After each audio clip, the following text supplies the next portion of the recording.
And the people of Israel, the whole congregation, came into the wilderness of Zin in the first month, and the people stayed in Kadesh. And Miriam died there and was buried there. Now there was no water for the congregation, and they assembled themselves together against Moses and against Aaron. And the people quarreled with Moses and said, "Would that we had perished when our brothers perished before the Lord. Why have you brought the assembly of the Lord into this wilderness, that we should die here, both we and our cattle?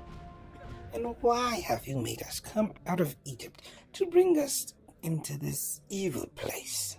It is no place for grain, or figs, or vines, or pomegranates, and there is no water to drink." Then Moses and Aaron went from the presence of the assembly to the entrance of the tent of meeting and fell on their faces. And the glory of the Lord appeared to them, and the Lord spoke to Moses, saying, "Take the staff and assemble the congregation, you and Aaron your brother, and tell the rock before their eyes to yield its water. So you shall bring water out of the rock for them, and give drink to the congregation and their cattle." And Moses took the staff from before the Lord, as he commanded him. Then Moses and Aaron gathered the assembly together before the rock, and he said to them, "Hear now, you rebels, shall we bring water for you out of this rock?"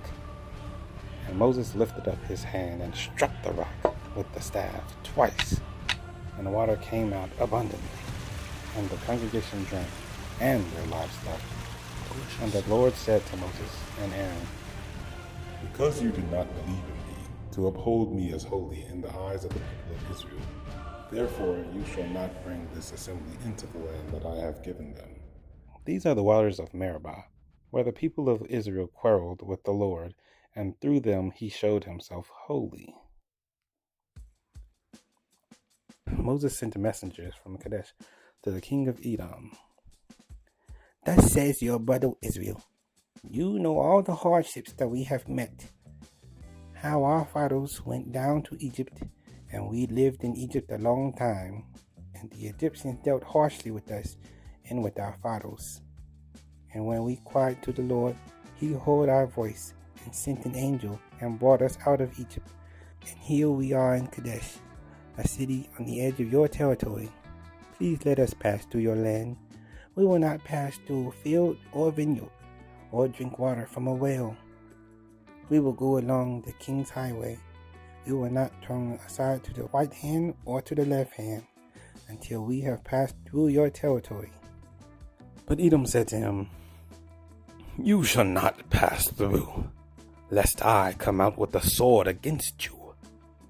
And the people of Israel said to him, "We will go up by the highway, and if we drink of your water, I and my livestock, then I will pay for it. Let me only pass through on foot, nothing more." But he said, "You shall not pass through."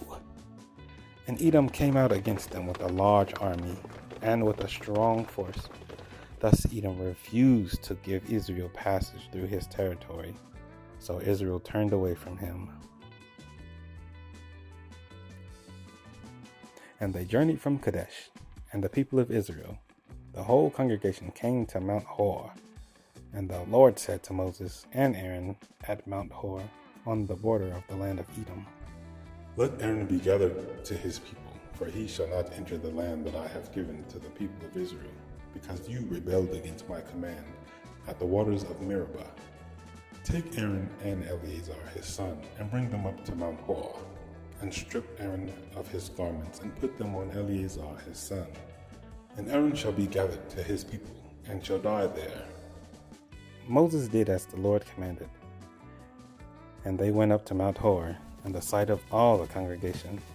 And Moses stripped Aaron of his garments and put them on Eleazar his son. And Aaron died there, on the top of the mountain.